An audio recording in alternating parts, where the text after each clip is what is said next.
மனசு முழுக்க வலி. மக்களோட சேஃப்டி மட்டும் மைண்டில் வச்சுக்கிட்டு அதுக்கான இடங்களை சூஸ் பண்ணுறது, அதுக்கான இடங்களை பார்த்து பெர்மிஷன் கேட்குறது.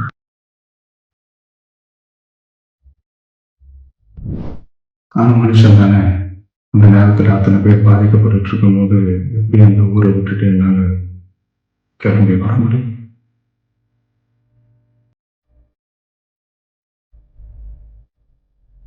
சிஎம் சார், உங்களுக்கு ஏதாவது இந்த பழி வாங்கணும் அப்படின்ற எண்ணம் ஏதாவது இருந்துச்சுன்னா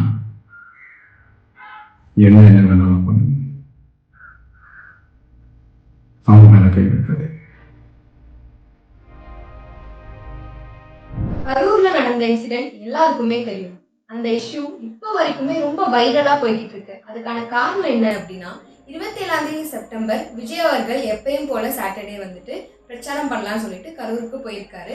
ஆக்சுவலா அவர் வர வேண்டிய டைமிங் வேற, அவர் வந்த டைமிங் வேற. 3 மணிக்கு வர வேண்டியவர் நைட் 7 மணிக்கு வந்திருக்காரு. அந்த கால தாமதமே இவ்வளோ மரணங்களுக்கு ஒரு காரணமா கூட இருக்கலாம். மேபி அவர் கொஞ்சம் வர வேண்டிய டைம்ல வந்திருந்தாரு அப்படின்னா இவ்வளோ இழப்புகள் இருந்திருக்காது. அந்த நைட் டைம்ல தான் இவ்வளோ இது நடந்திருக்கு.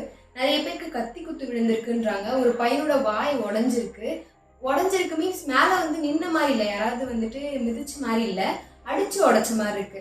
ஸோ அந்த சம்பவம் வந்துட்டு நடந்துக்கிட்டு இருக்கப்போவே வந்து செந்தில் பாலாஜியா இருக்கட்டும், எல்லா எம்எல்ஏக்களுமே வந்துட்டு உடனே கரூருக்கு போக ஆரம்பிக்கிறாங்க. அங்க இருக்க மருத்துவமனைக்கு உடனே போக ஆரம்பிக்கிறாங்க. அது நடந்த 10 நிமிஷத்துல. ஸோ இதெல்லாம் நடந்து முடிஞ்சதுக்கு அப்புறம் இப்போ ஒரு 4-5 டேஸ் முன்னாடி விஜய் அவர்கள் ஒரு வீடியோ போட்டிருந்தாரு. அந்த வீடியோ இப்போ வரைக்குமே வைரலா போய்கிட்டு இருக்கு.